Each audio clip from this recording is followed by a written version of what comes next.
Well, yesterday I went to Kline's Music and had a wonderful time there, meeting with the owner and playing all those awesome guitars. Now, did you think I could leave there without purchasing one of those guitars? Well, I don't usually buy when I go to the stores, but this time I couldn't walk out without one. So I'm going to throw it out to you. Which one do you think I bought? Write it in the comment right now. Don't wait. Just all you do is write in the comment what you think of all those guitars. If you watch the video, which one do you think I bought? All right, well, let me introduce you to another guitar. Yes, I got one more guitar, and I had to get this one. I just think it's an awesome instrument. It was so much fun looking at all those different guitars. And so I ended up with another Furch, except I got the anniversary model. Here it is right here. Did you know Furch's been around for 45 years? Of course, they haven't been here in the United States, but it's only been since, I think it's like 2020 or something, somewhere around 2020, 2019, that they went to a NAMM show is what I'm hearing. So it started getting more popular here in the United States, and here we have it. I'm ending up with the 45-year anniversary. Now you'll notice, when you look at this, if you look at it long enough, you'll start seeing 45 show up in all the little F's that are on this pick guard. You see that? Same thing here with the headstock. That's not the only feature that this guitar has. Now, this is the low-end model of the Furch. Yes, it's solid wood all the way around. It has an Engelmann spruce top. It has mahogany back and sides. And so it's made with all solid wood. In fact, the Engelmann spruce that you have here, it's not going to be as high a grade as what you're going to get on the higher end, like the red level Furch. But when I looked at the wood itself, this is a very tight grain, very straight grain, and really the only thing I could see on this top wood here, even though it's a lower grade, is some cosmetic. You'll see it if you look real close. There are like a few little waves in here that you can see. Let's see if I can, here's one right here. I don't know if you can see that. It's cosmetic. It doesn't matter to me.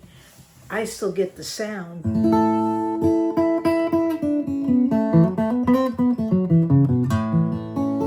It sounds awesome.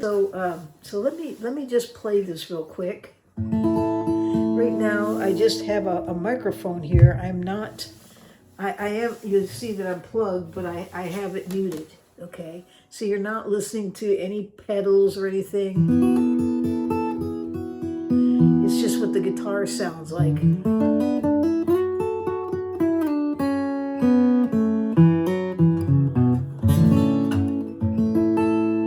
can hear the sustain. Then when you play with a pick,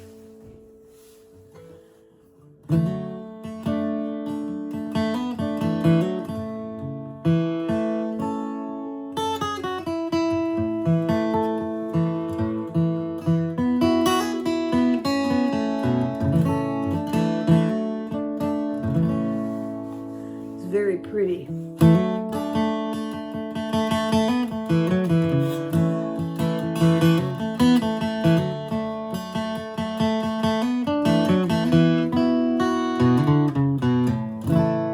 So as you can see,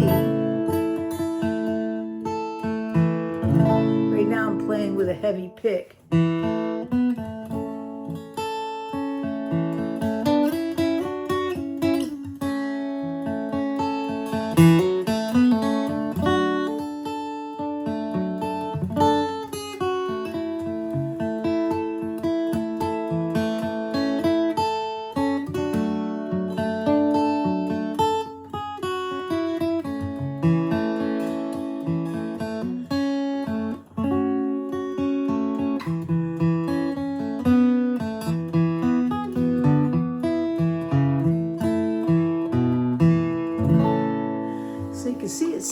really good. And it's just a really, really beautifully made instrument. Some features about it that I really like is it, first of all, had a bevel. This is auditorium size. Okay, I measured this out. This is 15 3/4 inches. That's pretty good size. I'm used to playing around a 15-inch size and under, you know, so this is a little bit bigger. But with this bevel here, I've got two bevels actually. I've got one right here and I have one right here. It makes this guitar super, super friendly.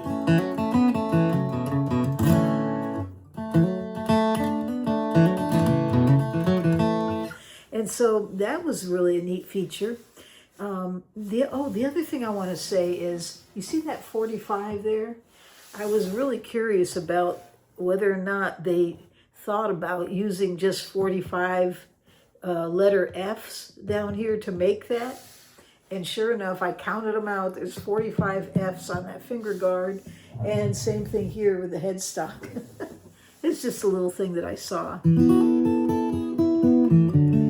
Just a little detail that they saw. And as you know, I like to finger pick. And this guitar really does a phenomenal job with that.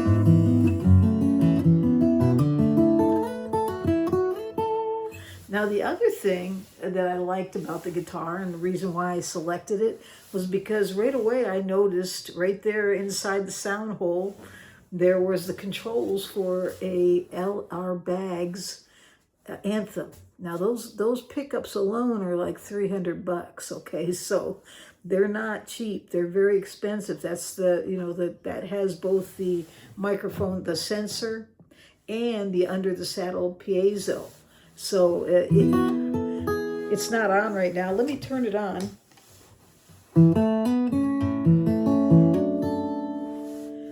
There we go.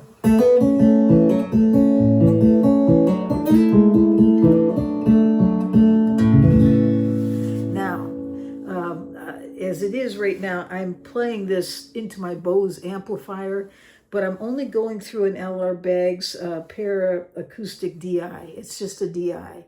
And so I dialed it a little bit, dialed out a little bit of the high end of it. And it sounds really, really neat.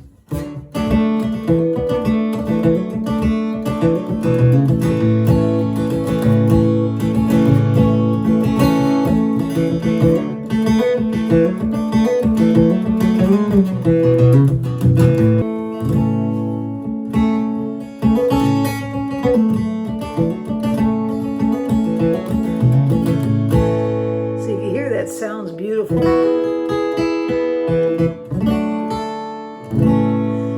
But I like it because when I finger pick, or if I use a pick, this guitar does really, really well.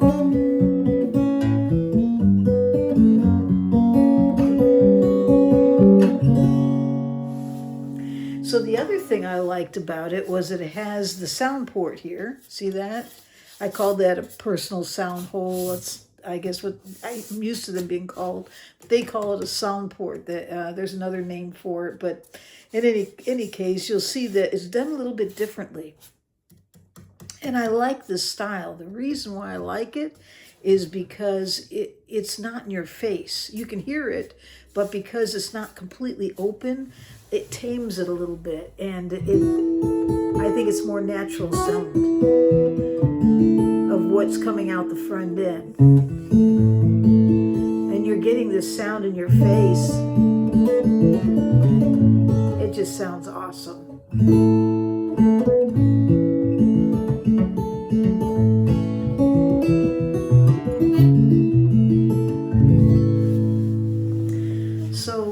So that was really a neat feature. Now this has a full scale, it's 25/5, and the nut is 1 3/4. The depth of this instrument is 4.5 inches here at the bout, and as I stated, it was 15 3/4 here. So it's a pretty good size instrument. And as you know, I play in church, so I'm going to try it there. I think it'll shine in that setting.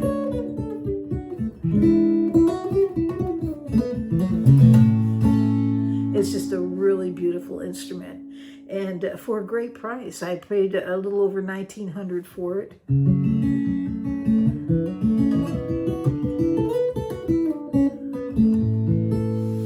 So, that is the price of these instruments. It's interesting. They have, I forgot what it's called. Let me look and see what I wrote here. I think it's called Branco wood. Some of the things that they did to, to first of all, these are sustainable products that they're using, to help the environment. But for the fingerboard and for like this right here and the bridge, it's called Branco wood. It's not real ebony. It looks like ebony. I thought it was ebony the minute I saw it. My Pioneer has ebony wood on it, but it's called Branco wood. Yeah, that's what it is. Branco fingerboard and bridge. So I'm assuming that's what this is too. And it's some kind of, it's not really a composite. I think they take like pine wood and somehow they transform it so that it takes on the properties of ebony tone wood or tone woods that are close to it. So yeah, so it's kind of interesting that they're doing this.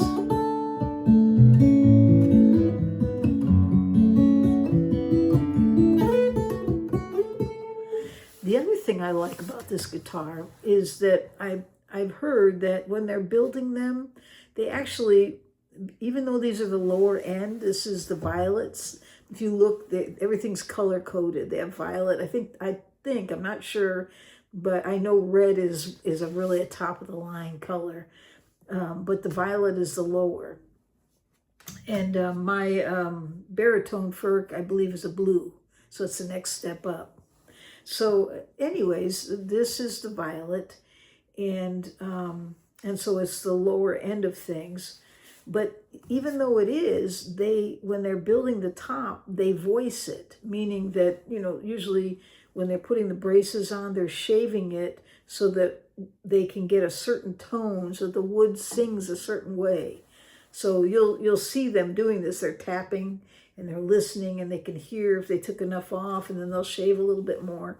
But they not only do it for the top, but according to what I read, they also do the same on the back braces.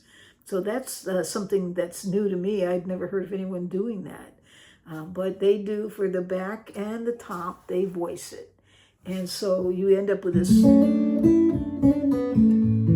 beautiful sounding instrument. Now, the other thing that I think is awesome about this guitar is something that I didn't really talk much about when it came to the other two Furchs that I have, because I have a baritone and a Pioneer. So I've sort of rounded out my collection, because now I have an auditorium size guitar. But this has in it the CNR system on the neck. It's called the CNR system active with automatic string action regulation. Okay. All right. So now it sounds like we're talking about a car here, but here's the thing that I thought was really cool about it. And I didn't realize this when I got the others. That system makes it, you're making changes on your action super, super easy. In fact, they have a little kit that you can purchase similar to the Martin that I have. I have a Martin SC13, and it's got the aligned neck, and there's a little kit that comes with it, except it looks easier to me, okay? The kit comes with a tool that will adjust a nut that's here on the neck, right on the neck block. And it actually raises and lowers the strings. That's the way I understand it. I might be wrong, and but I was listening to the video the company put out, and this is the way I picked it up, was that I could make changes on the truss rod, and that is, whether I have a back bow or forward or straight neck, and then I can make changes on the string height by making a change on this adjustment inside the sound hole on the neck block. So I did. I picked up the little tool kit because I want to try it out. And but I'll be honest with you, I don't see a whole lot of change that I'm going to do in the action that I have here. Because when I got it home, I used the truss rod. I actually made some changes. It was a little too high for me, and I started out with I taped this so I wouldn't get it mixed up with some other. I wanted to mark it. That's why you see the tape on it. So I know it came from this guitar. I can write on here, Furch. But anyways, so I brought it home and I wanted to lower the action a little bit. Now, usually you don't lower the action with the truss rod. It's changing the relief of the neck, basically. And then you lower the action by usually making changes on the height of your saddle. So, but it will affect the action. So when I did just give it a slight turn, it brought the action down a little bit. So that it feels more comfortable to me. So I don't know that I want to make any more changes on this.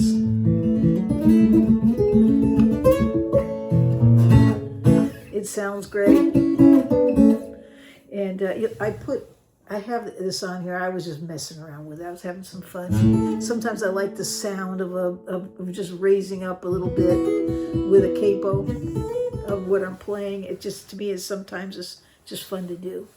But anyways, so that's why that's on there right now. I could take it off if it bothers any of you that don't like capos. Go tell that to Tommy Emmanuel and some of the other great players out there that use capos. Billy Strings, another one. I watched him with his capo, but it makes some changes on the sound sometimes that you're bringing out of your guitar. And the guitar will sing a little bit differently. And it just brings an edge to whatever you're playing. So give it a try.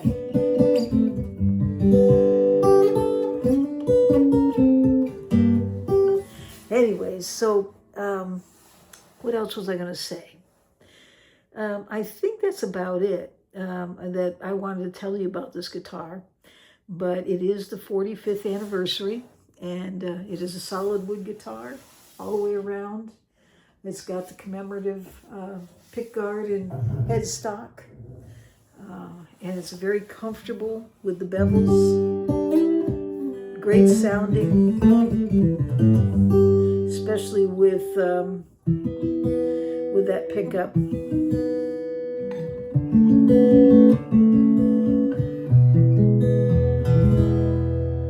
I like this guitar. It has beautiful sustain. I mean, that's great.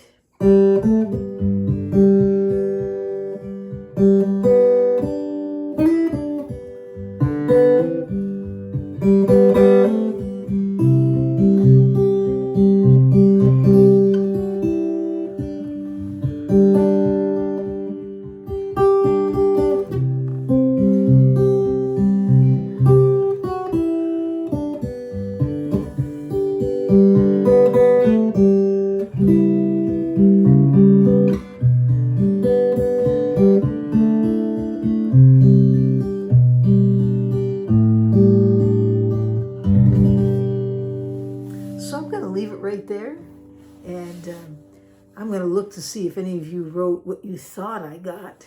You probably thought I got the Yamaha, right? The red label. I like that guitar. It was pretty neat. Or maybe you thought I got the nylon string Furch. That was a pretty neat one too. But no, I picked the anniversary model. They only made 90 of these, and I thought it was unique enough, great price. And I enjoyed the store, the Kline store. It's a place to go visit in Sacramento if you ever get a chance. And if you didn't see the video, go back and watch it, because there's an interview on there with the owner, and she was just a delightful person to talk with. Okay, I'm going to leave it right there, and I hope you all have a great day or night wherever you are in this world.